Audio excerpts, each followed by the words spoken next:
ಓಂ ನಾರಾಯಣಾಯ ಪರಿಪೂರ್ಣ ಗುಣಾರ್ಣವಾಯ ವಿಶ್ವೋದಯಸ್ಥಿತಿಲಯೋನಿಯತಿಪ್ರದಾಯ ಜ್ಞಾನಪ್ರದಾಯ ವಿಬುಧಾಸುರ ಸೌಖ್ಯ ದುಃಖ ಸತ್ಕಾರಣಾಯ ವಿತತಾಯ ನಮೋ ನಮಸ್ತೆ. ನಾರಾಯಣಂ ಸುರಗುರುಂ ಜಗದೇಕನಾಥಂ ಭಕ್ತಪ್ರಿಯಂ ಸಕಲಲೋಕ ನಮಸ್ಕೃತಂ ಚ ತ್ರೈಗುಣ್ಯವರ್ಜಿತಮಜಂ ವಿಭುಮಾದ್ಯಮೀಶಂ ವಂದೇ ಭವಗ್ರಹಮರಾಸುರ ಸಿದ್ಧವತ್. ನಾರಾಯಣಂ ನಮಸ್ಕೃತ್ಯ ನರಂ ಚೈವ ನರೋತ್ತಮಂ ದೇವೀಂ ಸರಸ್ವತೀಂ ವ್ಯಾಸಂ ತತೋ ಜಯಮುದೀರಯೇ. ಈಗ ವಿಷ್ಣು ಸಹಸ್ರನಾಮ ಮುಗಿತು. ವಿಶ್ವಮಿಶ್ವರ್ವಷಟ್ಕಾರೋ ಭೂತಭೃತಪ್ರಭು ಭೂತಕೃತ್ ಭೂತಭೃದ್ಭಾವೋ ಭೂತಾತ್ಮ ಭೂತಭಾವನಃ. ಈಗ ಫಲಶ್ರುತಿ. ಯಾವುದೇ ಇದಕ್ಕೆ ಫಲಾಧ್ಯಾಯ, ಬ್ರಹ್ಮಸೂತ್ರದಲ್ಲಿ ಫಲಾಧ್ಯಾಯ ಹೇಳ್ಕೊಟ್ಬಿಟ್ಟಿದ್ದಾರೆ. ಅವ್ರು ಹೇಳಿದ ಫಲ ಬೇರೆ, ಬಿಡಿದ ಫಲಗಳು ಬೇರೆ. ಆದ್ರೆ ಶಾಸ್ತ್ರೀಯವಾದ ಫಲಗಳೆಲ್ಲ ಒಂದೇ ರೀತಿ ಇದೆ. ಬ್ರಹ್ಮಸೂತ್ರದ ಹೇಳೋ ಫಲ ಇದಕ್ಕೂ ಸಿಗುತ್ತೆ. ಫಲ ಇದೆಲ್ಲ ಫಲಾಧ್ಯಾಯ. ಫಲಾಧ್ಯಾಯ ಕೊನೆಗೆ ಬರುತ್ತಾದ್ರೆ ಫಲಾಧ್ಯಾಯ ಬಂದಿದೆ. ಮಧ್ಯದಲ್ಲ ಸಮನ್ವಯ ಅಧ್ಯಾಯತೆ, ಮೇನ್ ಕಂಟೆಂಟ್ ಇದ್ದ ಏನಂತ ಬಂತು? ಇತೀರಂ ಕೀರ್ತನೀಯಶ್ಚ. ಬಂದೆ ಶಂಕರನ್ ನಂದಕಿ ಚಕ್ರಿ ಶಾರ್ಗತನ್ವಾ ಗದಾಧರಃ ರಥಾಂಗಪಾಣಿ ರಕ್ಷೋಭ್ಯ ಸರ್ವ ಪ್ರಹರಣಾಯುಧ. ಇಲ್ಲಿ ಗದಾಧರ ಅಂತ ಒಂದು ಬಿಡಿಸಿದ್ರೆ ಅಗದಾಧರ. ಅಗದಾಧರ ಅಂದ್ರೆ ರಾಮದೇವರು ಗದ ಹಿಡ್ಕೊಂಡಿಲ್ಲ, ಧನುರ್ಧಾರಿಗಳೇ. ಗೊತ್ತಾಯ್ತಾ? ಇದೆಲ್ಲ ಯೋಚನೆ ಮಾಡಿದ್ರೆ ಎರಡು ಆಯ್ತು. ಒಂದು ನೋಡಿ ಗದಾಧರ ಅಂತ ಹೇಳಿದ್ರಿಂದ ಇದು ರಾಮರೂಪ ಅಪ್ಲೈ ಆಗೋದಿಲ್ಲ ಅಂತ ಹೇಳ್ಬಾರ್ದು. ಅಗದಾಧರ. ಅಗದ ಅಂದ್ರೆ ಗದೆ ಹಿಡ್ಕೊಂಡಿಲ್ಲ ಅಂತ ಅರ್ಥ ಅಲ್ಲ. ಗದೆಯಿಂದ ಬೇರೆ ಆಯುಧ ಹಿಡ್ಕೊಂಡಿದ್ದಾನೆ. ಗದೆಯಿಂದ ಭೇದ ಅದು ನೆಗೆಟಿವ್ ಆದ್ರೆ ಅದರಿಂದ ಬಿಟ್ಟು ತಿನ್ನೊಂದು ಅರ್ಥ ಇದೆ, ಅವ್ರನ್ನ ಬಿಟ್ಟು. ಆಮೇಲೆ ಶಾರ್ಗಧನ್ವಾ ರಥಾಂಗ ಪಾಣಿ ರಕ್ಷೋಭ್ಯ ಸರ್ವ ಪ್ರಹರಣಾಯುಧ ಅಂತ ಹೇಳಿ ಮುಗಿಸಿದ್ದಾರೆ. ವಿಷ್ಣು ಕೂಡ ಮೊದಲೇ ಹೇಳಿದಂತೆ ವಿಷ್ಣುವಿಗೆ ಮಾತ್ರ ಅನ್ವಯಿಸ್ತಕ್ಕಂಥ ಪದಗಳು. ಇನ್ನೂ ಇದು ಅನ್ವಯಿಸ ಪದ ಹಾಕಿದರೆ ಅದು ವಿಷ್ಣು ಸಹಸ್ರನಾಮ ಸ್ತೋತ್ರ ಆಗೋದೇ ಯುನಿಕ್. ಬೇರೆಯವರಿಗೆ ಪದಗಳನ್ನು ಅನ್ವಯಿಸಬಾರದು. ಅನ್ವಯಿಸ ಕೊಟ್ಟಾಗ ಏನ್ ಮಾಡಬೇಕು? ಅರ್ಥ ಸಂಕೋಚ ಮಾಡಬೇಕು. ಮತ್ತು ಲಕ್ಷಾಧೀಶ್ವರ ಶ್ರೀಮಂತ, ಕೋಟ್ಯಾಧೀಶ್ವರ ಶ್ರೀಮಂತ. ಇವತ್ತು ಲಕ್ಷಾಧೀಶ ಶ್ರೀಮಂತ ಅಲ್ಲ, ಇವರು ಹಿಂದಿರ್ತಿದ್ರು. 100 ಇದ್ರೆ ಶ್ರೀಮಂತ ಇದ್ದ ಕಾಲ ಇತ್ತು, ಅದಿಲ್ಲ. ಆದ್ರೆ ಇಬ್ರು ಶ್ರೀಮಂತ ಅಂತ ಕರೆದ್ರು ಕೂಡ ಕರೆಯವರಿಗೆ ಗೊತ್ತು ಏನಂತ, ಅವ್ರದ್ದು ಬೇರೆ, ಈ ಶ್ರೀಮಂತಿಕೆ ಬೇರೆ ಅಂತ ಕರಿ. ಸರ್ವ ಪ್ರಹರಣಾಯುಧ ಇತಿ ವಿಷ್ಣು ಸಹಸ್ರನಾಮ ಸ್ತೋತ್ರಂ ಪ್ರಧಾನ. ಈಗ ಇತೀದಂ ಕೀರ್ತನೀಯಸ್ಯ ಕೇಶವಸ್ಯ ಮಹಾತ್ಮನಃ ನಾಮ್ನಾಂ ಸಹಸ್ರಂ ದಿವ್ಯಾನಾಂ ಅಶೇಷೇಣ ಪ್ರಕೀರ್ತಿತಂ. ಇತಿ ಇದಂ ಕೀರ್ತನೀಯಸ್ಯ ಕೇಶವಸ್ಯ ಇದು ಹೀಗೆ. ಇದು ವಿಷ್ಣು ಸಹಸ್ರನಾಮ ಸ್ತೋತ್ರ ತುಂಬಾ ಬೇಕು. ಇದಕ್ಕೆ ಭಾರಿ ಒತ್ತು ಕೊಡ್ತಾರೆ. ಗೊತ್ತಾಯ್ತಾ? ವಾಸುದೇವ ಸಹಸ್ರನಾಮ, ಕೃಷ್ಣ ಸಹಸ್ರನಾಮ, ರಾಮ ಸಹಸ್ರನಾಮ, ನರಸಿಂಹ ಸಹಸ್ರನಾಮ ಬೇಕಾದಷ್ಟಿವೆ. ಇದು ಅದರಲ್ಲಿ ನಂಬರ್ 1 ಇದು. ಯಾಕೆ? ಅದು ಮಹಾಭಾರತ ಶ್ರೇಷ್ಠ. ಮಹಾಭಾರತದಲ್ಲಿ ಬಂದಾಗ ಅದು ಶ್ರೇಷ್ಠ ಆಗಲೇಬೇಕು. ಆ ರೀತಿ ಇತೀದಂ ಕೀರ್ತನೆ. ಅದಕ್ಕೆ 100 ಅರ್ಥ. ಉಳಿದಕ್ಕೆ 100 ಅರ್ಥ ಅಂತ ಹೇಳಿಲ್ಲ, ಇದಕ್ಕೆ 100 ಅರ್ಥ ಅಂತ ಹೇಳಿ. ವಿಷ್ಣು ಸಹಸ್ರನಾಮ 100 ಅರ್ಥ ಅಂದ್ರೆ ಈ ವಿಷ್ಣು ಸಹಸ್ರನಾಮ 100 ಅರ್ಥ. ಉಳಿದವರಿಗೆ 100 ಮಾಡಬಾರದು ಅಂತಲ್ಲ, ಇದಕ್ಕೆ ಮಾಡಲೇಬೇಕು ಅಂತ ಅರ್ಥ. ಅದು ವೆರಿ ಇಂಪಾರ್ಟೆಂಟ್. ಮತ್ತೆ 100 ಹೇಳಿದ ಅವ ಕಡಿಮೆ ಇದ್ದ ಲೆಕ್ಕ ಅದ್ರ ಮೇಲೆ. ಆ ರೀತಿ ಮಹತ್ವ ಇರೋದ್ರಿಂದ ಇದ್ರ ಪುಣ್ಯ ಜಾಸ್ತಿ ಆಗುತ್ತೆ. ಒಂದು 100 ರೂಪಾಯಿ ನೋಟ್ ಇದೆ, 1 ರೂಪಾಯಿ ನೋಟ್ ಇದೆ. 100 ರೂಪಾಯಿ ನೋಟಿನ ಬೆಲೆ ಎಷ್ಟಿದೆ ಈಗ? 101 ರೂಪಾಯಿ ಬೆಲೆ ಇದೆ. ಮತ್ತೆ 1 ರೂಪಾಯಿ ನೋಟ್ ಆದ್ರೂ ಕೂಡ ಏನಲ್ಲ, ಅದು 100 ಐತೆ ಹೊರತು ಒಂದಾಗ್ಲಿ. ವಿಷ್ಣು ಸಹಸ್ರನಾಮಕ್ಕೆ ಅರ್ಥ ಇರೋದ್ರಿಂದ ಇದ್ರ ಬಗ್ಗೆ ಭಾರಿ ಗಮನ ಕೊಡ್ಬೇಕಾದ ದೊಡ್ಡ ಕರ್ತವ್ಯ. ಗೊತ್ತಾಯ್ತಾ? ಅದು ಇದೆ. ಅದೇ ಇದಕ್ಕೆ ನಂಬರ್ 1 ಕೊಟ್ಟಿದ್ದು. ಅದಕ್ಕೆ ಅರ್ಥ ಬೇಕಷ್ಟು ಬಂದು ಪ್ರಮಾಣನೇ ಅಲ್ಲ ಅಂತಲ್ಲ. ಅದು ಇದಕ್ಕಿರೋ ಮಹತ್ವನೇ. ಉದಾಹರಣೆಗೆ ಬಿಂಬರೂಪ ಉಪಾಸನೆ ಮಹತ್ವ ಇರುತ್ತಲ್ಲ, ಹಾಗೆ ಎಲ್ಲಾ ರೂಪಗಳು ಒಂದೇ ಆಗಿದ್ರು ಕೂಡ ರೂಪದಲ್ಲಿ ತಾರತಮ್ಯ ಇಲ್ಲ. ಫಲಕಾರ್ಯ ಕೃಷ್ಣ ರೂಪ, ರಾಮ ರೂಪ, ಜ್ಞಾನಕಾರ್ಯ ವ್ಯಾಸ ರೂಪ ಅಂತ ನಿಯಮ ಹೇಗಿದೆಯೋ ಹಾಗೆ. ನಾಮ್ನಾಂ ಸಹಸ್ರ ಕೇಶವಸ್ಯ ಮಹಾತ್ಮನಃ. ಕೇಶವ ಮಹಾತ್ಮ ಅತ್ಯಂತ ದಿವ್ಯ ಅಂದ್ರು. ಏನು ಕೇಶವನ ಮಹತ್ವ ಅಂದ್ರೆ ಬ್ರಹ್ಮ, ಈಶ, ರುದ್ರದೇವರು ಅವ್ರ ಮೇಲಿದ್ದಾರೆ. ಅದರಿಂದ ಅಲ್ಲೇ ಉತ್ತರ. ಹೇತುಗರ್ಭವಾದ ಪದ ಅಂತ ಕರೀತಾರೆ. ಹೇತುಗರ್ಭವಾದ ಪದ. ರ್ಯಾಂಕ್ ಸ್ಟೂಡೆಂಟ್ ಫೇಲ್ ಅಂತ ಕರೀತಾರ. ಆರರ್ಥದಲ್ಲಿ ಮಹಾತ್ಮನ. ಮಹಾತ್ಮ ಶಬ್ದಕ್ಕೆ ಮಹಾತ್ಮ. ಮಹಾತ್ಮರು ಅಂದ್ರೆ ಮಹತ್ವದ ಅಭಿಮಾನ ದೇವತೆಗಳು, ಬ್ರಹ್ಮವಾಯುಗಳು. ಅವರಿಗೆ ಸ್ವಾಮಿಯಾಗಿದ್ದಾನೆ. ಕೇಶವ ಶಬ್ದದ ಅರ್ಥನೇ. ನಾಮ್ನಾಂ ಸಹಸ್ರಂ ದಿವ್ಯಾನಾಂ ದಿವ್ಯಾನಾಂ ನಾಮ್ನಾಂ. ದಿವ್ಯನ ಡಿವೈನ್ ನೇಮ್ಸ್, ಡಿವೈನ್ ನೇಮ್. ಇವು ಕೇಶವಾಚಾರ್ಯ, ಕೇಶವಾಚಾರ್ಯ ಇಟ್ಕೊಂಡಿದ್ದಾರೆ, ಕೃಷ್ಣಾಚಾರ್ಯ ಇಟ್ಕೊಂಡಿರ್ತಾರೆ. ಆ ನಾಮ ಡಿವೈನೇ, ಇವರಿಗೆ ಡಿವೈನ್. ಕೇಶವ ಇದ್ದಾರಲ್ಲ ಅಂತ ಕರೀತಾರೆ. ಕೃಷ್ಣ ಇದ್ದಾನಲ್ಲ, ರಾಮ ಇದ್ದಾನಲ್ಲ, ಕರ್ಕೊಂಬ. ಇನ್ನು ಅದೇ ಪದ ಉಪಯೋಗಿಸ್ಬೇಕಾದ್ರೆ ಉಳಿದ ರೀತಿ ಬೇರೆ. ಇಲ್ಲಿ ಮಾತ್ರ ಏನಾಗುತ್ತೆ, ದಿವ್ಯ ಆ ಮಾತು ಹೇಳ್ತಿರ್ಬೇಕಾದ್ರೆ ವಿಷಯ ಬೇರೆ ಆಗ್ಬಿಡುತ್ತೆ. ಓಕೆ ಓ ಕೇಶವ ಅಂತಾರಲ್ಲ, ಬೆಟ್ಟ ಬೆಟ್ಟ ಹಿಮಾಲಯ ಅಂತಷ್ಟ ಓ ಅಂತಾರೆ, ಆ ಪದ ಹಾಗೆ ಬಂದ್ಬಿಡುತ್ತೆ ನ್ಯಾಚುರಲ್. ಕೇಶವಸ್ಯ ಮಹಾತ್ಮನಃ ನಾಮ್ನಾಂ ಸಹಸ್ರಂ ದಿವ್ಯಾನಾಂ ಅಶೇಷೇಣ ಪ್ರಕೀರ್ತಿತಂ. ಪೂರ್ತಿಯಾಗಿ ಹೇಳಿ ಆಯ್ತು. ಇದು ಹೇಳ್ತಿರೋದು ಯಾರು? ಭೀಷ್ಮ ಹೇಳ್ತಾ ಇದಿಷ್ಟು ಹೇಳಿಯಾಗಿದೆ, ಪೂರ್ತಿ ಇಷ್ಟು ನಾವು ಕೇಳಿದೆ. ಏನನ್ನ ಹೇಳಿದರೆ ಮುಕ್ತನಾಗ್ತಾನೆ ಮನುಷ್ಯ, ಏನು ಹೇಳಲೇಬೇಕು, ಯಾರನ್ನ ಆರಾಧನೆ ಮಾಡಿ ಕೇಳಿದ್ದೀಯಲ್ಲ, ಅದಕ್ಕೆ ಉತ್ತರ ಕೊಟ್ಟಿದ್ದೇನೆ. ಕಿಂ ಜಪನ್ ಮುಚ್ಯತೆ ಜಂತು ಜನ್ಮ ಸಂಸಾರ ಬಂಧನ. ಪ್ರಶ್ನೆ ಇದೆ, ಯಾವುದನ್ನ ಜಪಿಸಿದರೆ ಒಬ್ಬ ವ್ಯಕ್ತಿ ಸಂಸಾರದ ಬಿಡುಗಡೆಯನ್ನು ಕಾಣ್ತಾನೆ ಅಂತ ಕೇಳಿದ್ದೀಯಲ್ಲ, ಇದಂ ಮಹಾತ್ಮ, ಇದನ್ನ ಹೇಳಬೇಕು. ಪ್ರಕೀರ್ತಿತಂ, ಇದಕ್ಕೆ ಅನುಗುಣವಾಗಿ ಯಾವ್ದು ಬೇಕಾದ್ರೆ ಹೇಳ್ಬೋದು, ಆಗ ಸಮಸ್ಯೆ ಇಲ್ಲ. ಅಶೇಷೇಣ ಅಂದ್ರೆ ಸಂಪೂರ್ಣ, ಶೇಷ ಅಂದ್ರೆ ಉಳಿಸೋದು, ಅಶೇಷ ಅಂದ್ರೆ ಉಳಿಸದೇ ಇರೋದು, ಅಶೇಷ ನಿಶೇಷ, ಆ ರೀತಿ ಹೇಳಿದ್ದೇವೆ. ಕೀರ್ತಿತಂ ಪ್ರಕೀರ್ತಿತಂ, ವಿಶೇಷವಾಗಿ ಹೇಳಲ್ಪಟ್ಟಿದೆ. ಯೈದಂ ಶೃಣುಯಾನ್ ನಿತ್ಯಂ ಯಶ್ಚಾಪಿ ಪರಿಕೀರ್ತಯೇ ನಾಶುಭಂ ಪ್ರಾಪ್ನುಯಾತ್ ಕಿಂಚಿತ್ ಸೋಮುತ್ರೇಹ ಚ ಮಾನವಃ. ಯಹ ಇದಂ ಶೃಣುಯಾತ್ ನಿತ್ಯಂ ಯಶ್ಚಾಪಿ ಯಹ ಚಾಪಿ ಪರಿಕೀರ್ತಯೇ ನ ಅಶುಭಂ ಪ್ರಾಪ್ನುಯಾತ್ ಕಿಂಚಿತ್ ಸಹ ಅಮುತ್ರ ಇಹ ಚ ಮಾನವಃ. ಯಹ ಯಾವನು ಇದಂ ಇದನ್ನ ನಿತ್ಯದಲ್ಲೂ ಕೂಡ ಶೃಣುಯಾ, ಕೆಲವು ಔಷಧಿ ದಿವಸ ತಗೋಬೇಕು, ಕೆಲವೊಂದು ವಾರಕ್ಕೊಮ್ಮೆ ತಗೋಬೇಕು, ಕೆಲವೊಂದು ತಗೊಳ್ಳೇಬಾರದು, ಅದಕ್ಕೆ ಕೆಲವು ಸಂಬಂಧಪಟ್ಟವ್ರು ಮಾತ್ರ ತಗೋಬೇಕು. ಇಲ್ಲಿ ಯೈದಂ ಶೃಣುಯಾತ್ ನಿತ್ಯಂ, ಇದನ್ನು ನಿತ್ಯದಲ್ಲಿ ಯಾರು ಕೇಳ್ತಾರಲ್ಲ ಅವರಿಗೆ ಕೇಳ್ತಾರೆ ಅಂತ ಹೇಳೋದಕ್ಕೆ ಯಾತಕ್ಕೆ ಒತ್ತು ಕೊಟ್ರು ಗೊತ್ತಾ? ನಾವು ಹೇಳೋದಕ್ಕಿಂತ ಕೇಳಿದಾಗ ಮೊದಲು ಬರವಣಿಗೆ ಇಲ್ಲ. ಈಗ ನಮ್ಮ ಬರ್ಬೇಕಾದ್ರೆ ಹೇಗೆ ಬರ್ಬೇಕದು? ಶ್ರವಣ ಮಾಡಿಯೇ ಬರ್ಬೇಕು. ಅದಕ್ಕೆ ಶ್ರವಣ ಮನಕ ಆನಂದ ವಿಭು, ಶ್ರವಣ ಮೊದಲನೇ ಭಕ್ತಿ. ಶ್ರವಣ ಹೇಳೋದು ಮೊದಲನೇ ಭಕ್ತಿ ಅಲ್ಲ. ಯಾಕೆ? ಕೇಳಿದ ಮೇಲೆ ತಾನೇ ಹೇಳಕ್ ಸಾಧ್ಯ ಇರೋದು. ಅದರಿಂದ ಶ್ರವಣ ಏನೇ ಏನೇನ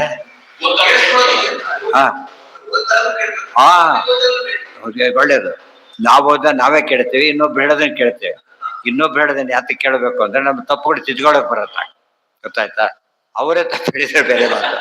ಸರಿಯಾಗಿ ಹೇಳಿದವ್ರ ಕೇಳು, ಇದು ಸರಿಯಾಗಿ ಹೇಳೋಣ, ನಾವು ಹೀಗೆ ಹೇಳ್ಬೇಕು. ಅದಕ್ಕೆ ಯಾವ ದೇವ್ರ ಪೂಜೆ ಎಲ್ಲ ಮಠಕ್ಕೆಲ್ಲ ಹೋಗಿರ್ತಾರೆ, ಸುಮ್ಮನೆ ಅಲ್ಲಿ ನೋಡ್ತಾ ಕೂತಿರ್ತಾರೆ, ಮಾತಾಡ್ತಾ ಕೂತಿರ್ತಾರೆ. ಅದ್ರ ಬದಲು ಸರಿಯಾಗಿ ಮಂತ್ರ ಅಬ್ಸರ್ವ್ ಮಾಡ್ತಿದ್ರೆ, ಸಾಮಾನ್ಯ ಮಠಗಳಲ್ಲಿ ಏನ್ ಟ್ರೈಂಡ್ ಇರ್ತಾರೆ, ಎಲ್ಲ ತಯಾರಾಗಿರ್ತಾರೆ, ಚಿಂತರಾಗಿರ್ತಾರೆ. ಅವ್ರು ಹೇಳ್ಬೇಕಾದ್ರೆ ಪುರುಷ ಎಲ್ಲ ಹೇಳ್ತಿರ್ತಾರೆ. ಅದನ್ನೆಲ್ಲ ಸರಿಯಾಗಿ ಕೇಳಿಸ್ಕೊಂಡ್ಬಿಟ್ರೆ ತಪ್ಪು ತಿದ್ಕೊಳಕ್ ಬರುತ್ತೆ. ಆ ಕಡೆ ಕೇಳಿಸ್ಕೊಂಬದೇ ಇಲ್ಲ, ಅವರು ಮಾತಾಡ್ತಾ ಇರ್ತಾರೆ, ಏನ್ ಮಾಡ್ತಾರೆ, ಏನೇನೋ ಮಾಡ್ತಿರ್ತಾರೆ, ಒಟ್ಟು ಕೇಳೋದು ಬಿಟ್ಟು. ಅದ್ರಿಂದ ಸರಿಯಾಗಿ ದೊಡ್ಡವ್ರು ಬಂದಾಗ ಕೇಳಬೇಕು ಅಂತ ಹೇಳ್ತಾರೆ. ಅದು ಬಹಳ ಮುಖ್ಯ. ಒಂದು ಮಾತಿದೆ, ದೊಡ್ಡವ್ರು ಬಂದ ತಕ್ಷಣ ಪಾಠ ಹೇಳಿ ನಿಲ್ಲಿಸ್ಬಿಡ್ಬೇಕು. ಅವ್ರು ಹೇಳೋದಕ್ಕೆ ನಾವು ಬಿಡಿಸಿ ಹೋಗ್ಬಿಡ್ಬಾರ್ದು. ಮತ್ತೆ ಅವ್ರಿಗೆ ಹೇಳೋದಕ್ಕೆ ಅವಕಾಶ ಕೊಡ್ಬೇಕು. ನಾವ್ ಹೇಳೋದಕ್ಕಿಂತ ಯಾವ್ದು ಜಾಸ್ತಿ? ದೊಡ್ಡವ್ರಿಗೆ ಕೇಳೋದು ಜಾಸ್ತಿ. ಆದ್ರಿಂದ ಮಹದಾಗಮನೆ ಅನಧ್ಯಾಯ ಅಂತ ಒಂದು ಮಾತಿದೆ. ದೊಡ್ಡವ್ರು ಬಂದ ಪಾಠ ಪ್ರವಚನ ಮಾಡಬಾರ್ದು. ಬರೀ ದೊಡ್ಡವ್ರು ಹೋದ್ರೆ ಪಾಠ ಪ್ರವಚನ ಮಾಡಬಾರ್ದು. ಊರಿಗೆ ಎಲ್ಲೇ ಇದ್ರು ಪಾಠ ಪ್ರವಚನ ಇಲ್ಲ, ದೊಡ್ಡವ್ರು ಬಂದಿದ್ದಾರೆ ಅಂತೇಳಿ. ಹಾಗಲ್ಲ, ಅಲ್ಲಿಗೆ ಹೋಗ್ಬೇಕು ಅಂತ ಅರ್ಥ. ಇಲ್ಲಿ ಅಲ್ಲಿಗೆ ಹೋಗ್ಬೇಕು. ನೀವು ಅದನ್ನ ಕೇಳಬೇಕು ಫಸ್ಟ್. ಅದಕ್ಕೆ ಎಷ್ಟಾಪಿ ಪರಿಕೀರ್ತಯೇ, ಯಾರಿದನ್ನ ಚೆನ್ನಾಗಿ ಹೇಳ್ತಾರೆ ಅದನ್ನ ಹೇಳಬೇಕು. ಹೇಳಿದರೆ ಚೆನ್ನಾಗಿ ಹೇಳಬೇಕು, ಕೇಳಿ ಹೇಳಬೇಕು. ಇದು ಎರಡು ಕಾರಣ ಇದೆ. ಯಾರಿಗೆ ಹೇಳೋದಕ್ಕೆ ಬರೋದಿಲ್ಲ ಅವ್ರು ಕೇಳಿದ್ರು ಸರಿ. ಯಾಕಂದ್ರೆ ಬಾಯಿ ತಿರ್ಗೋದಿಲ್ಲ ಅಂತಾರಲ್ಲ, ಕೆಲವು ಪದ ಉಚ್ಚಾರಣೆ ಮಾಡ್ಲಿಕ್ಕೆ ಬರೋದಿಲ್ಲ. ಅವಾಗ ಏನ್ ಮಾಡ್ಬೇಕು? ಕೇಳಿದ್ರು ಪುಣ್ಯ ಬರುತ್ತೆ, ಇಲ್ಲ ಅಂತಲ್ಲ. ಕೆಲವರು ಔಷಧಿ ಬರೆದಿರ್ತಾರೆ, ಡಾಕ್ಟರ್ ಓದಕ್ಕೆ ಬರೋದಿಲ್ಲ ಅವ್ರನ್ನ. ಗೊತ್ತಾಯ್ತಾ? ಅವನಿಗೆ ಗೊತ್ತು, ಅವ್ರಿಗೆ ಗೊತ್ತು. ನಮಗೇನು ಅದೇನೋ ಕೊಟ್ಟಿದ್ದಾರೆ ತಗೊಂಡ್ಬಿಡ್ತಾರೆ ಅಷ್ಟೇ. ಆ ದೃಷ್ಟಿಯಿಂದ ತಗೊಂಡು ಕೆಲಸ ಮಾಡುತ್ತಾ ಇಲ್ಲ, ಅದು ಬರುತ್ತೆ. ಆದ್ರೆ ಓದಕ್ಕೆಲ್ಲ ಬಂದ್ರೆ ಸರಿಯಾಗಿ ತಗೊಳಕ್ ಬರುತ್ತೆ. ಇಲ್ಲ ಯಾರು ಬೈ ಚಾನ್ಸ್ ಎಲ್ಲ ಮಿಸ್ಟೇಕ್ ಆಗಿದ್ರೆ ಪ್ರಾಬ್ಲಮ್ ಆಗುತ್ತೆ. ನಾ ಅಶುಭಂ ಪ್ರಾಪ್ನೆ ಕಿಂಚಿತ್, ಅಶುಭ ಬರೋದೇ ಇಲ್ಲ, ಅಮಂಗಳ ಕೆಟ್ಟದಾಗೋದೇ ಇಲ್ಲ ಅಂತ ವಿಷ್ಣು ಸಹಸ್ರನಾಮ ಹೇಳಿದ ಮೇಲೆ ಒಂದು ಗ್ಯಾರಂಟಿ ಇರ್ಬೇಕೇನು? ಕೆಟ್ಟದಾಗೋದೇ ಇಲ್ಲ. ನಾವು ಫ್ರಿಜ್ ಬಂದು ಗೊತ್ತಾಗ ಏನು ಗ್ಯಾರಂಟಿ? ತಣ್ಣಗಿರುತ್ತೆ ಅಂತ ಒಂದು ಗ್ಯಾರಂಟಿ ಇದೆಯೋ ಇಲ್ಲ. ಫ್ಯಾನ್ ಗಾಡಿ ತಣ್ಣಗಿರುತ್ತೆ, ಕೆಲವೆಲ್ಲ ಸೆಟ್ಲ್ಡ್.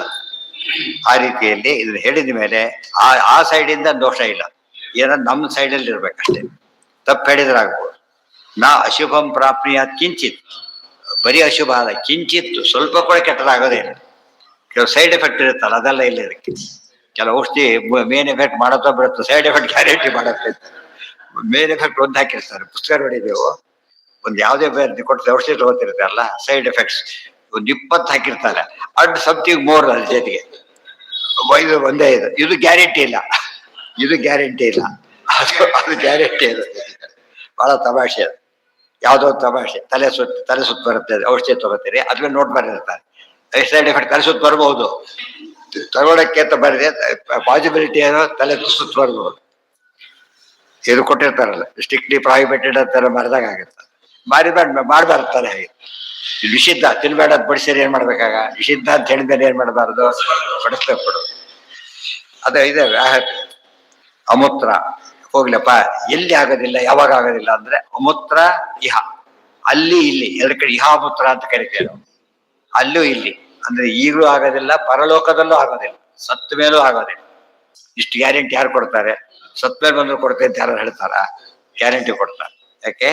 ಇದು ಅಷ್ಟು ಶ್ರೇಷ್ಠವಾದಂತ ಸ್ತೋತ್ರ. ನ ಅಶುಭಂ ಪ್ರಾಪ್ನುಯಾತ್ ಕಿಂಚಿತ್ ಸಹ ಅಮೂತ್ರ ಇಹ ಚ ಯಹ ಮಾನವ ನಿತ್ಯಂ ಶೃಣುಯಾತ್ ಯಹ ಮಾನವ ನಿತ್ಯಂ ಕೀರ್ತಯೇತ್. ಅವು ಎರಡು ಮಾಡೋದು ಇನ್ನೂ ಶ್ರೇಷ್ಠ. ಕೇಳಿದ್ದಾಯ್ತು, ಹೇಳಿದ್ದಾಯ್ತು. ನಾಶುಭಂ ಪ್ರಾಪ್ನುಯಾತ್ ಕಿಂಚಿತ್ ಸೋ ಅಮೂತ್ರೇಹ ಚ ಮಾನ. ಇನ್ನೊಂದು ಕಾರಣ ಇದೆ, ಯಾರಿಗೆ ಓದ ಅಧಿಕಾರ ಇಲ್ಲ ಅವ್ರು ಕೇಳಿದ್ರು ಪುಣ್ಯ ಬರೋದು, ಅದೊಂದು ಬೇರೆ. ಜೊತೆಗೆ ಎಲ್ರಿಗೂ ಉಚ್ಚಾರಣೆ ಮಾಡೋ ಅಧಿಕಾರ ಇಲ್ಲ, ಅರ್ಹತೆ ಇಲ್ಲ. ಬೇರೆ ಕೆಲವು ಬಾಯಿ ಸರಿ ಇಲ್ಲ, ಉಚ್ಚಾರಣೆ ಮಾಡಕ್ಕೆ ಬರೋದಿಲ್ಲ, ಬಾಯಿ ತೊದ್ಲುತ್ತೆ, ಏನೇ ಇದೆ, ಅವಾಗ ಹೇಳೋದನ್ನ ಕೇಳಿದ್ರು ಪುಣ್ಯ ಬರುತ್ತೆ. ಅದಕ್ಕೆ ಅರ್ಹತೆನೇ ಇಲ್ಲ, not at all eligible to recite it ಅಂದ್ರೆ ಅವಾಗ ಕೇಳಿದ್ರು ಪುಣ್ಯ ಬರುತ್ತೆ. ನಾಶುಭಂ ಪ್ರಾಪ್ನುಯಾತ್ ಕಿಂಚಿತ್ ಸೋ ಅಮೂತ್ರೇಹ ಚ ಮಾನವ ಪದ ಉಪಯೋಗಿಸ್ತಾರೆ. ಅದೇನಾಗಿರ್ಬೇಕು? ಮಾನವನಾಗಿರ್ಬೇಕು. ಪ್ರಾಣಿಗಳು ಹೇಳಬಾರ್ದು, ಹಾಗಲ್ಲ. ಮಾನವ ಮನು ಅವಬೋಧನೆ, ತಿಳುವಳಿಕೆ ಇದ್ದವ್, ತಿಳುವಳಿಕೆ ಇದ್ದು ಹೇಳಬೇಕು. ತಿಳುವಳಿಕೆ ಇದ್ದು ಏನ್ ಮಾಡ್ಬೇಕಂದ್ರೆ ಕೇಳಬೇಕು. ವಿಷ್ಣು ಸಹಸ್ರನಾಮ ಸ್ತೋತ್ರ ಗಮನ ಕೊಟ್ಟು ಕೇಳ್ತಿರ್ಬೇಕು. ಮುಗಿತಾ ಅಂತ ಕೆಲವು ಮುಗಿತಾ ಇಲ್ಲ, ಎಷ್ಟಾಯ್ತು ಎಷ್ಟಾಯ್ತು, ಅದ್ರ ಅವ್ರು ಕೇಳೋ ಉದ್ದೇಶ ಇಲ್ಲ, ಮುಗಿಸ್ಕೋ ಉದ್ದೇಶ. ಎಲ್ಲ ಇದೆ ಮಡಿ ಮೇಲೆ ಇದ್ದೇ ಇದೆ. ಮಡಿ ಶಬ್ದಕ್ಕೆ ಎರಡು, ಪೂಜಾ ಮಡಿ ಬೇರೆ, ಊಟದ ಮಡಿ ಬೇರೆ, ಸ್ತೋತ್ರದ ಮಡಿ ಬೇರೆ, ಪಾರಾಯಣದ ಮಡಿ ಬೇರೆ. ಆ ಮಡಿ ಇರ್ಬೇಕು. ಪ್ಯಾಂಟಿಗೆ ಇಂಟ ಹಾಕೊಂಡ್ರು ಅವೆಲ್ಲ ಹೇಳ್ಬಾರ್ದು. ಇಲ್ಲ ಬರೀ ಉಚ್ಚಾರಣೆಗಿಲ್ಲ, ಬರೀ ಮನಸ್ಸನ್ನು ಗಟ್ಟಾಗಿ ಹೇಳ್ಬಾರ್ದು. ಇದು ಹಾಗಲ್ಲ, ಮನಸ್ಸಲ್ಲಿ ಹೇಳ್ಕೋಬೇಕಾದ್ರೆ ಕೂಡ ಒಂದು ಆಸನದ ಕೂತ್ಕೊಂಡೇ ಹೇಳ್ಬೇಕು. ಜಪ ಅಂದ ತಕ್ಷಣ ಯಾವಾಗಲೂ ಕೂತ್ಕೊಂಡೇ ಹೇಳ್ಬೇಕು. ಧ್ಯಾನ ಕೂತ್ಕೊಂಡೇ ಮಾಡ್ಬೇಕು. ಸ್ಮರಣೆ ಯಾವ ಬೇಕಾದ್ರೂ ಮಾಡ್ಬೇಕು. ಮಾನಸಿಕವಾಗಿ ಮಾಡೋದಕ್ಕೆ ಸ್ತೋತ್ರ ಹೇಳೋದಕ್ಕಲ್ಲ, ಗೊತ್ತಾಯ್ತಾ? ಸ್ತೋತ್ರ ಹೇಳೋದಕ್ಕಲ್ಲ, ನಾಮೋಚ್ಚಾರಣೆ. ವಿಷ್ಣು ವಿಷ್ಣು ವಿಷ್ಣು ವಿಶ್ವ ಹಾಗೆಲ್ಲ ಹೇಳಬೇಕು. ವಿಶ್ವಾಯ ಓಂ ವಿಶ್ವಾಯ ನಮಃ ಹೇಳ್ಬೇಕಾದ್ರೆ ಪೂರ್ತಿ ಫಾರಂ ಓ ವಿಶ್ವಾಯ ನಮಃ ಓಂ ವಿಷ್ಣವೇ ನಮಃ ಇರೋದು, ಅದನ್ನ ಹೇಳ್ಬೇಕಾದ್ರೆ ಮಾತ್ರ ಕೂತ್ಕೊಂಡೇ ಹೇಳಬೇಕು, ಶುದ್ಧವಾಗೇ ಇರಬೇಕು. ಅದು ಮಡಿ ಪಾರಾಯಣದ ಮಡಿ ಒಂದು ವ್ಯವಸ್ಥೆ ಇದೆ. ರಾತ್ರಿ 12 ಗಂಟೆಯಲ್ಲಿ ಹೇಳ್ಬೋದು, 2 ಗಂಟೆಯಲ್ಲಿ ಹೇಳ್ಬೋದು, 24 hours ಹೇಳ್ಬೋದು. ಗೊತ್ತಾಯ್ತಾ? ಅದು ವಿಶೇಷ. ದೇವ್ರ ಪೂಜೆ ಹಾಗಲ್ಲ, ಹಾಗೆ ಮಾಡ್ಬೇಕು. ಇದನ್ನ ಊಟ ಮಾಡಿನೂ ಹೇಳ್ಬೋದು, ತಪ್ಪೇನಲ್ಲ. ಬಟ್ ಊಟ ಮಾಡಿಯೇ ಹೇಳ್ಬೇಕು ಅಂತಲ್ಲ. ಅಕಸ್ಮಾತ್ ಆಗಿದ್ರೆ ಆಮೇಲೆ ಬೆಳಿಗ್ಗೆ ಹೇಳಕ್ಕಾಗ್ಲಿಲ್ಲ, ಸಾಯಂಕಾಲ ಹೇಳ್ಬೋದು. ವಾಯುಸ್ತುತಿ ಹೇಳ್ಬೋದು. ಜಪ ಮಾಡಾಗಿಲ್ಲ, ಜಪ ಪುರಶ್ಚರಣ ಅವೆಲ್ಲ ಮಾಡಬಾರ್ದು. ಪುರಶ್ಚರಣ ಅವೆಲ್ಲ ಬ್ಯಾಂಡ್ ಸಾಯಂಕಾಲ ಮಾಡಾಗಿಲ್ಲ. ಊಟ ಆದ್ಮೇಲೆ ಇಲ್ಲ, ಒಟ್ಟಿನ ಮೇಲೆ ಸಾಯಂಕಾಲಕ್ಕೆ ಮಧ್ಯಾಹ್ನ ಅಲ್ಲ. ಊಟ ಯಾಕೆ ಮಾಡಬಾರ್ದು? ಅವಶ್ಯ ಮಾಡ್ಬೋದು, ಏನು ದೋಷ ಇದೆ. ಯಾವ್ದನ್ನು ಪಾರಾಯಣ ಮಾಡ್ಬೋದು. ವೇದಗಳನ್ನೇ ಪಾರಾಯಣ ಮಾಡ್ತಿರ್ಬೇಕಾದ್ರೆ ಎಲ್ಲದನ್ನೂ ಪಾರಾಯಣ ಮಾಡ್ಬೋದು. ಆದ್ರೆ ಪುರಶ್ಚರಣೆ ಅವೆಲ್ಲ ಮಾಡಕ್ ಬರಲ್ಲ. ಪುರಶ್ಚರಣೆ ಜಪ ಅದಕ್ಕೆಲ್ಲ ಉಪವಾಸ ಇದ್ದೇ ಮಾಡುದು. ಶುಭಂ ಪ್ರಾಪ್ನೆಯ ನಾಶುಭಂ ಪ್ರಾಪ್ತಿಯ ಕಿಂಚಿತ್. ಹಾ ಹೌದು, 3 ಸಂಧ್ಯಾವಂದನೆಗೂ ಮಾಡುದು. ಅದ್ ಬಗ್ಗೆ ಅಟ್ಯಾಚ್ಡ್ ಅದು. ಕೃಷ್ಣ ಅಲ್ಲ, ನಾರಾಯಣ ಮಂತ್ರ ಒಂದೇ. ಉಳಿದ ಯಾವ ಮಂತ್ರಗಳು ಕೂಡ ಊಟ ಆದ್ಮೇಲೆ ಹೇಳಾಗಿಲ್ಲ. ಗಾಯತ್ರಿ ಮಾತ್ರ ಎಕ್ಸೆಪ್ಷನ್. ಊಟ ಆದ್ಮೇಲೆ ಅದು ಜಾಸ್ತಿ ಇಲ್ಲ. ಗಾಯತ್ರಿ ಮಂತ್ರಕ್ಕೆ 2 ಇದೆ. ಬ್ರಹ್ಮ ಗಾಯತ್ರಿ ಹೇಳಾಗಿಲ್ಲ, ಅಷ್ಟೇ ಹೇಳ್ಬೇಕು. ವಿಶ್ವಾಮಿತ್ರ ಗಾಯತ್ರಿ ಹೇಳ್ಬೋದು, ಅದು ಕೂಡ ಅದೊಂದಕ್ಕೆ ಎಕ್ಸಂಪ್ಷನ್. ಅಥವಾ ಅಟ್ಯಾಚ್ಡ್ ನಾರಾಯಣ ಮಂತ್ರ, ಬೇರೆ ಯಾವ್ದು ಹೇಳಾಗಿಲ್ಲ ಇಲ್ಲ. ಅಮೂತ್ರೇಹ ಚ ಮಾನವ ತಿಳಿದು ಹೇಳಿ ಅಂತ ಹೇಳಿದ್ರು. ಅದಕ್ಕೆ ವೇದಾಂತಗೋ ಬ್ರಾಹ್ಮಣ ಸ್ಯಾತ್ ಕ್ಷತ್ರಿಯೋ ವಿಜಯೀ ಭವೇತ್ ವೈಶ್ಯೋ ಧನ ಸಮೃದ್ಧ ಸ್ಯಾತ್ ಶೂದ್ರ ಸುಖಮವಾಪ್ನುಯಾತ್. ವೇದಾಂತಗ ಬ್ರಾಹ್ಮಣ ಸ್ಯಾತ್ ಕ್ಷತ್ರಿಯ ವಿಜಯೀ ಭವೇತ್ ವೈಶ್ಯ ಧನ ಸಮೃದ್ಧ ಸ್ಯಾತ್ ಶೂದ್ರ ಸುಖಂ ಅವಾಪ್ನುಯಾತ್. ಹೇಳ್ಬೇಕಾದ್ರೆ ಮುಖ್ಯ ಕೆಲಸ ಏನು ಅಂತ ಹೇಳ್ಬಿಡ್ತಾರೆ. ಬ್ರಾಹ್ಮಣ ವೇದಾಂತಿ ಆಗ್ತಾನೆ, ವೇದಾಂತಜ್ಞ ವೇದಾಂತಂ ಗಮಯತಿ ಅವಗಮಯತಿ, ತಿಳ್ಕೊತಾನೆ, ತಿಳಿಸ್ತಾನೆ, ಆ ಸ್ಥಿತಿ ಬರುತ್ತೆ. ಬ್ರಾಹ್ಮಣ 2 ಅಧಿಕಾರ ಇದೆ. ಅದಕ್ಕೆ ವೇದಾಂತ ಅಂದ್ರೆ ವೇದಾಂತದಲ್ಲಿ ನಿಪುಣನಾಗ್ತಾನೆ, ಗೊತ್ತಾಯ್ತಾ? ವೇದಾಂತಕಃ ಸ್ವಾರಸ್ಯ ಅಂದ್ರೆ ಅದು ಕೂಡ ವೇದ ಅನ್ಲಿಲ್ಲ, ವೇದಾಂತ ಅಂತ ಕರೆದು. ಬರೀ ವೇದ ಹೇಳಿದ್ರೆ ಪುಣ್ಯ ಜಾಸ್ತಿ ಬರೋದಿಲ್ಲ. ಅದು ವೇದಾಂತ ಓದಿದ್ರೆ ಮಾತ್ರ ವೇದ ನಿರ್ಣಯ ಅಂದ್ರೆ ಉಪನಿಷತ್ತು. ಅದಕ್ಕಿಂತ ಮುಖ್ಯ ಬ್ರಹ್ಮಸೂತ್ರಗಳು. ಅದಕ್ಕೆ ವೇದಾಂತ ಸೂತ್ರಗಳು ಅಂತ ಹೆಸರು. ವೇದಾಂತ ವೇದಾಂತಕೃತ್ ವೇದ ವಿದೇವಚ.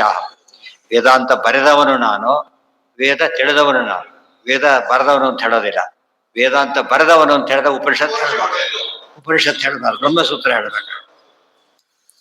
ಸೌಮುತ್ರೇ ಚ ಮಾನವ ವೇದಾಂತಗೋ ಬ್ರಾಹ್ಮಣ ಸ್ಯಾತ್ ಕ್ಷತ್ರಿಯೋ ವಿಜಯೀ ಭವೆ. ಸೊ ಬ್ರಾಹ್ಮಣರಿಗೆ ಜ್ಞಾನ ಕಾರ್ಯ ಮುಖ್ಯ, ಅದು ಅಧ್ಯಾತ್ಮ ಮುಖ್ಯ, ಅದರಲ್ಲೂ ವೇದಾಂತ ಮುಖ್ಯ. ಅದು ಬರುತ್ತೆ. ಆದ್ರಿಂದ ಹೈಯೆಸ್ಟ್ ಕೋರ್ಸ್ ಬರುತ್ತೆ. ಯಾವುದೇ ಫೀಲ್ಡ್ ಅಲ್ಲಿ PhD ಇತ್ಯಾದಿಗಳು ಬರೆದಾಗ ಭಾರಿ ಓದಿದ್ದಾರೆ ಅಂತ ಆ ರೀತಿ ಬರುತ್ತೆ ವೇದಾಂತ. ಹಾಗೆ ಬ್ರಾಹ್ಮಣ ವೇದಾಂತಿ ಆಗ್ತಾನೆ. ಕ್ಷತ್ರಿಯೋ ವಿಜಯೀ ಭವೆ, ಕ್ಷತ್ರಿಯ ಜಯಶೀಲನಾಗ್ತಾನೆ. ಯಾಕೆ ಬಾಹುಬಲದ ಕೆಲಸ. ಬ್ರಾಹ್ಮಣ ವಿಜಯ ಆಯ್ದ ಅಂತ ಕರೆಯೋದು ವಾಕ್ಯಾರ್ಥಗಳು ಇನ್ವಿಟೆಡ್. ಇದು ಮಾತ್ರ ಕ್ಷತ್ರಿಯ ವಿಜಯ ಅಂದ್ರೆ ಇರ್ಬೇಕಾದ್ದೇ ಗೆಲ್ಲೋದಕ್ಕೋಸ್ಕರ ದುಷ್ಟರನ್ನ. ಅದಕ್ಕೆ ವಿಜಯೀ ಭವೆ. ಕ್ಷತ್ರಿಯ ಬಲ ಕಾರ್ಯದಲ್ಲಿ ವಿಜಯ ಮುಖ್ಯ ಆದ್ರಿಂದ ಹೇಳ್ತಾರೆ. ವೈಶ್ಯೋ ಧನ ಸಮೃದ್ಧ ಸ್ಯಾತ್. 100 ಜನ ಉಪನ್ಯಾಸ ಮಾಡ್ತಾರೆ, ಯಾರು ವಿನ್ ಆದ್ರು ಅಂತ ಕೇಳ್ತಾರೆ. ಆಟ ಆಡಿದಾಗ ಯಾರು ವಿನ್ ಆದ್ರು ಕೇಳ್ತಾರೆ ಇಮಿಡಿಯೇಟ್. ವೈಶ್ಯೋ ಧನ ಸಮೃದ್ಧ ಸ್ಯಾತ್ ಶೂದ್ರ ಸುಖಮವಾಪ್ರಿಯ. ವೈಶ್ಯನಿಗೆ ಬೇಕಾದ ಸಂಪತ್ತು. ಅದಕ್ಕೆ ತಾರತಮ್ಯದಲ್ಲಿ ಬ್ರಾಹ್ಮಣನ ಶ್ರೇಷ್ಠ ಬರೋದು ಯಾರಿಂದ? ಯಾವುದರಿಂದ? ಯಾರಿಂದ? ಕ್ಷತ್ರಿಯನಿಗೆ ಬಲದಿಂದ, ವೈಶ್ಯನಿಗೆ ಧನಧಾನ್ಯತಃ. ಅದಕ್ಕೆ ಧನ ಸಮೃದ್ಧ ಸ್ಯಾತ್, ಅದು ಉತ್ತಮ ವೈಶ್ಯನಾಗ್ತಾನೆ. ಶೂದ್ರ ಯಾವ್ದು ಕೃಷಿ ಗೋರಕ್ಷಾ ವಾಣಿಜ್ಯ ಎಲ್ಲ ಅವ್ರ ಕೆಲಸ, ವೈವ್ರ ಕೆಲಸ. ಬ್ರಾಹ್ಮಣದ ಶಮ ದಮ ಇತ್ಯಾದಿ ಬ್ರಾಹ್ಮಣರ ಕೆಲಸ. ವೈಶ್ಯೋ ಧನ ಸಮೃದ್ಧ ಸ್ಯಾತ್ ಶೂದ್ರ ಸುಖಮವಾಪ್ನೆಯ. ಶೂದ್ರ ಸುಖವಾಗಿರ್ತಾನೆ. ಸುಖ ನಮ್ಮ ಅಧಿಕಾರಿಗಳ ಗಲಾಟೆ ಮಾಡ ಸುಖವಾಗಿ ಇದೇನು ಬೇಕು ನಿಮಗೆ? ಅದಕ್ಕಿಂತ ಅರ್ಥ ಆಯ್ತಾ ಈಗ? ಯಾವ ಸಮಸ್ಯೆನೂ ಬರೋದು. ವೈಶ್ಯೋ ಧನ ಸಮೃದ್ಧ ಸ್ಯಾತ್ ಶೂದ್ರ. ಅದ್ರ 4 ವರ್ಣದವರಿಗೂ ಅಧಿಕಾರ ಇದೆ ಅಂತ ಇದೆ. ಅದ್ರಲ್ಲಿ ಎಷ್ಟು ಅಂತ ಮತ್ತೆ ಬೇರೆ ಕಡೆ ತಿಳ್ಕೊಬೇಕು. 4 ವರ್ಗದ ಇದರಿಂದ ಏನಾಯ್ತು? ಬ್ರಾಹ್ಮಣ ಮಾಡ್ಕೊಂಡ್ಬಿಟ್ಟಿದ್ದಾರೆ, ಅವೆಲ್ಲ ಹೋಯ್ತು. ಈಗ ಸರಿಯಾಗಿ ಓದ್ಬಿಟ್ಟು ವಿಷ್ಣು ಸಹಸ್ರ ಪರಿಸ್ಥಿತಿ ಹೇಳಿದ ಮೇಲೆ, ಅದು ಹೈಯೆಸ್ಟ್ ಅಂತ ಹೇಳಿದ ಮೇಲೆ ಉಳಿದವರಿಗೆಲ್ಲ ಎಷ್ಟು ಅನುಕೂಲ ಆಗ್ಲಿಲ್ಲ. ಈಗ ಮತ್ತೆ ಸುಳಿಯ ಕೇಳಿದ್ರೆ ಪುಣ್ಯ ಬರುತ್ತೆ ಅಂದ್ಮೇಲೆ ಜ್ವರ ಬಂದಿದೆ, ರೋಗ ಬಂದಿದೆ, ಅದು ಹೇಳೋದಕ್ಕೆ ಬರೋದಿಲ್ಲ. ಪಕ್ಕದ ಹೇಳ್ಬಿಟ್ಟಿರ್ಬೋದಾಯ್ತಲ್ಲ. ಎಷ್ಟು ಇದ್ರಲ್ಲಿ ಆಯುರ್ವೇದದಲ್ಲಿ ಹೇಳ್ತಾರೆ, ಜ್ವರ ಉಲ್ಬಣಿಸಿಬಿಟ್ಟ ವಿಷ್ಣು ಸಹಸ್ರ ಮಾಡಿ ಕಡಿಮೆ ಆಗುತ್ತೆ. ಬಾಣಭಟ್ಟ ಒಳ್ಳೆ ಕವಿ, ಆತ ಹೇಳ್ತಾರೆ ಆಗಿನ ಕಾಲಕ್ಕೆ ಸೂತಿಕಾಗ್ರಹದಲ್ಲಿ ವಿಷ್ಣು ಸಹಸ್ರಾಮ ಹೇಳ್ತಿದ್ರು, ಸುಖ ಹೆರಿಗೆ ಆಗ್ಲಿಕ್ಕೋಸ್ಕರ. ಅರ್ಥ ಆಯ್ತಾ? ಸುಖ ಹೆರಿಗೆಗೆ ವಿಷ್ಣು ಸಹಸ್ರಾಮ ಹೇಳಿ. ಇವೆಲ್ಲ ಅರ್ಥ ಮಾಡ್ಕೊಂಡ್ರೆ ಇದೆಲ್ಲ ಸುಮ್ಮನೆ ಮಾಡಿದ್ರು. ಬ್ರಾಹ್ಮಣ ದೂರ ಮಾಡಿ ಇವರೇ ದೂರ ಮಾಡ್ಕೊಂಡಿದ್ದಾರೆ ಹೊರತು ಕೆಲವು ಬ್ರಾಹ್ಮಣ ದೂರ ಮಾಡಿರ್ತಾರೆ, ತಿಳುವಳಿಕೆ ಇರೋದಿಲ್ಲ. ಎಲ್ಲ ಫೀಲ್ಡಲ್ಲಿ ಇರ್ತಾರೆ, ಬ್ರಾಹ್ಮಣರಾಗಬೇಕಾಗಿಲ್ಲ. ಸರಿಯಾಗಿ ತಿಳ್ಕೊಂಡು ಅವ್ರು ಹಾಗೆ ಅನ್ಕೊಳಕ್ ಸಾಧ್ಯ ಇಲ್ಲ. ಏನ ಎಲ್ಲರ ಸುಖ ಕಾಮನ್. ಇಲ್ದ ಸುಖದ ರೀತಿ ಅದು. ಸುಖದ ರೀತಿ ಏನು? ಅವ್ರವ್ರ ಕೆಲಸ ಮಾಡಿದ್ರೆ ಸುಖ ಸಿಗುತ್ತೆ. ಶ್ರೇಷ್ಠ ಕರ್ಮಣ್ಯ ವಿರತಃ ಸಿದ್ಧಿಂ ವಿಂದತಿ ಮಾನವ. ಸಿದ್ಧಿ ಅಂದ್ರೆ ನಿತ್ಯ ಸುಖ ಸಿಗುತ್ತೆ, ಅದು ಸಮಸ್ಯೆ ಇಲ್ಲ. ಅದೇ ಸಿಕ್ಕ ಮೇಲೆ ನಮಗೆ ದೂರ ಮಾಡಿದ್ರೆ ಪ್ರಶ್ನೆಯಲ್ಲಿ ಬಂತು ನಿಮ್ಗೀಗ. ಧರ್ಮಾರ್ಥಿ ಪ್ರಾಪ್ನಯ. ಇವತ್ತು ನಾನ್ ಡಿಟೇಲ್ಡ್ ಓದು ಅಂತ ಹೇಳಿದ್ರೆ ನಾನ್ ಡಿಟೇಲ್ಡ್ ಕಥೆಯಾಗಿ ಓದಿದ್ರೆ ಸಾಕು. ಪ್ರತಿ ಅಕ್ಷರ ಪದ ಓದಬೇಕಾಗಿಲ್ಲ. ಅದ್ರೊಳಗೆ ಟೆಕ್ಸ್ಟ್ ಆಗಿ ಪೂರ್ತಿ ಓದು. ಡೀಟೇಲ್ ಟೆಕ್ಸ್ಟ್ ಓದ್ಬೇಕಾದ್ರೆ ಇಲ್ಲಿ ಬೇಕಾದ್ರೆ ಕೇಳ್ಬೋದು. ಅದರಲ್ಲಿ ಸ್ಟೋರಿ ಸಮ್ಮರಿ ತಿಳ್ಕೊಂಡ್ಬಿಟ್ರೆ ಸಾಕು. ಗೊತ್ತಾಯ್ತಾ? ಅವ ನಾನ್ ಡೀಟೇಲ್ ಯಾರು ಹೋಗಲ್ಲ. ಯಾತಕ್ಕೆ? ಬೇಕಿಲ್ಲ ಅಂತ ಅವರೇ ಡಿಕ್ಲೇರ್ ಮಾಡಿದಾರಲ್ಲ. ಡೀಟೇಲ್ಡ್ ನಾನ್ ಡೀಟೇಲ್ಡ್ ಓದಿರೋ ಉಪಯೋಗ ಇಲ್ಲ. ಇವತ್ತು ಎಲ್ಲ ಓದ್ತು ನಾನ್ ಡೀಟೇಲ್ಡ್ ಓದ್ಬಿಟ್ರೆ ಬಹಳ ಬಿದ್ದಿದ್ದಾಗ. ವೈಶ್ಯೋ ಧನ ಸಮೃದ್ಧ ಸ್ಯಾತ್ ಶೂದ್ರ ಸುಖಮವಾಪ್ನಯ. 3 ಆಯ್ತಲ್ಲಿಗೆ. ಧರ್ಮಾರ್ಥಿ ಪ್ರಾಪ್ನಯ ಧರ್ಮಂ. ಅದು ಇದಿಷ್ಟು ಉಳಿದೆಲ್ಲ ಎಕ್ಸ್ಪ್ಲನೇಷನ್. ಉಳಿದೆಲ್ಲ ಡೈರೆಕ್ಟಿವ್ ಬರಬೇಕು, ಇದು ಅಲ್ಟಿಮೇಟಿವ್. ಉಳಿದೆಲ್ಲ ಯಾವುದೋ ಕಾರಣಕ್ಕಾಗಿಲ್ಲ ಅಂದ್ರೆ ಇಷ್ಟು ಮಾಡಿ ಸಿಗುತ್ತೆ. ಧರ್ಮಾರ್ಥಿ ಪ್ರಾಪ್ನುಯಾತ್ ಧರ್ಮಂ, ಅರ್ಥಾರ್ಥಿ ಚಾರ್ಥಮಾಪ್ನುಯಾತ್, ಕಾಮಾನ್ ಅವಾಪ್ನುಯಾತ್ ಕಾಮಿ, ಪ್ರಜಾರ್ಥಿ ಪ್ರಾಪ್ನುಯಾತ್ ಪ್ರಜಾ. ಧರ್ಮಾರ್ಥಿ ಪ್ರಾಪ್ನುಯಾತ್ ಧರ್ಮಂ. ಧರ್ಮವನ್ನು ಬಯಸುವವನು ಏನು ಸಿಗುತ್ತೆ? ಏನದು? ಧರ್ಮ, ಅರ್ಥ, ಕಾಮ, 4 ಪುರುಷಾರ್ಥಗಳು. ಧರ್ಮಾಚರಣೆ ನಡಿಬೇಕು ಅಂದವನಿಗೆ ಆ ರೀತಿ ಆಗತ್ತೆ.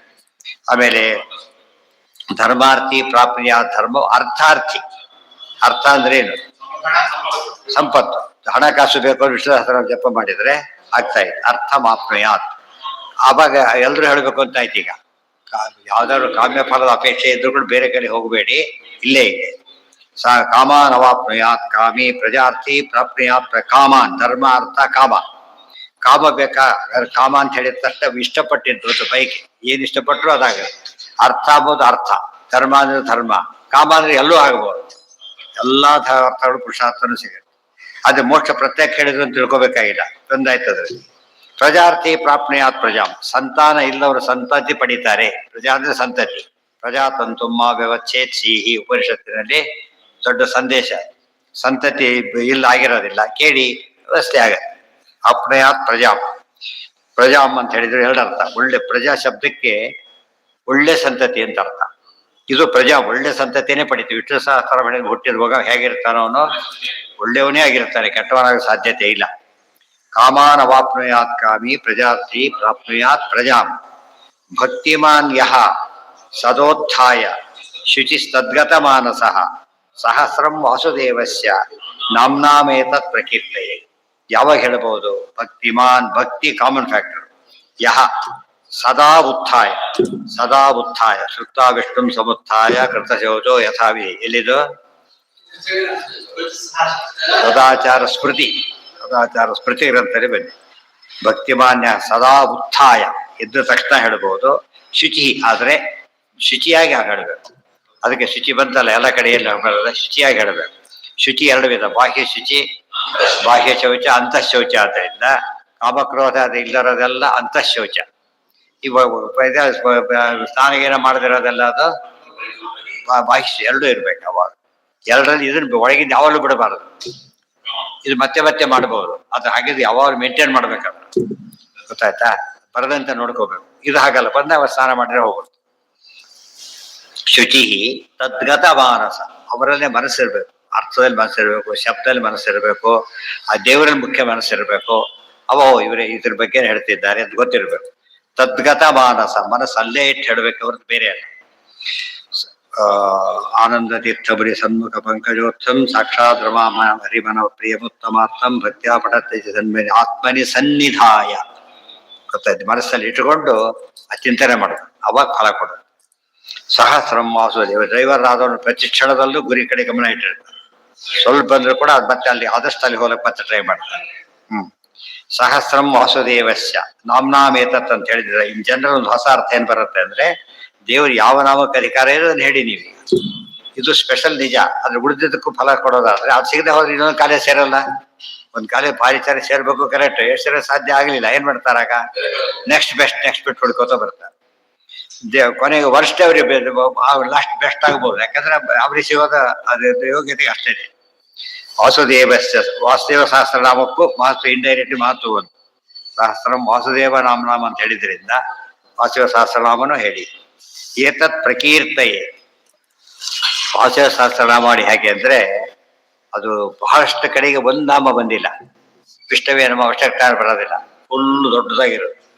ವೃಷಭಾಸುರ ಧ್ವಂಸಿನಿ ನಮ್ಮ ಅಂತ ಕೃಷ್ಣ ಹೇಳ್ತೀವಲ್ಲ, ಆ ತರ ದೊಡ್ಡದು. ಕೆಲದ್ರಂತೂ ಒಂದ್ ಲೈನ್ ಒಂದೇ ವರ್ಣನೆ, ಇಡೀ ಒಂದ್ ಲೈನ್ ವರ್ಣನೆ. ಆದ್ರಿಂದ ಅದೆಲ್ಲರಿಗೂ ಸಾಧ್ಯವಾಗೋ ಸಂಗತಿ ಅಲ್ಲ. ರಾಮನಾಮ ಏತತ್ ಪ್ರಕೀರ್ತಯೇ, ಇದನ್ನ ಕೀರ್ತಯೇತಲ್ಲ, ಪ್ರಕೀರ್ತಿ ಚೆನ್ನಾಗಿ ಹೇಳ್ಬೇಕು. ಹೇಳಿದ್ಮೇಲೆ ಶುದ್ಧವಾಗಿ ಹೇಳ್ಬೇಕು. ಯಾರು ತಪ್ಪು ಹೇಳ್ತೇವೆ ಅಂತ ಹೇಳಿದ್ರೆ ತಿದ್ಕೋಬೇಕು, ಎಲ್ಲಿದೆ ಅಂತ. ಬಿಟ್ಟು ಸಹಸ್ರ ಬಿಟ್ಟು ಬಿಡ್ತೇನೆ, ಹಾಗೆ ಹೋಗಬಾರ್ದು, ತಿದ್ಕೋಬೇಕು ಯಾವಾಗ. ಏನ ಹೌದು, ಪದ್ಮಪುರಾಣ ಅಲ್ಲಿಗೆ ಉಳಿದಿದ್ದೆಲ್ಲ ನಾಳೆ ಕಂಡ್ರೆ ನಾಳೆ ನಾಡಿದ್ದು 3 ದಿವಸದಲ್ಲಿ ಮುಗಿಯುತ್ತೆ. ಬೇಕಾಟಿ 20 ಎಷ್ಟು ಶ್ಲೋಕ ಇವೆ, ತುಂಬಾ ಶ್ಲೋಕ. ದಿವಸಕ್ಕೊಂದು 5 ನಾಡಿನ ಮುಗಿಸಿ ಬಿದಿಗೆಯಿಂದ ಕೃಷ್ಣಾಷ್ಟೋತ್ತರ, ಶತನಾಮ ಸ್ತೋತ್ರ, ಕೃಷ್ಣಾಷ್ಟೋತ್ತರ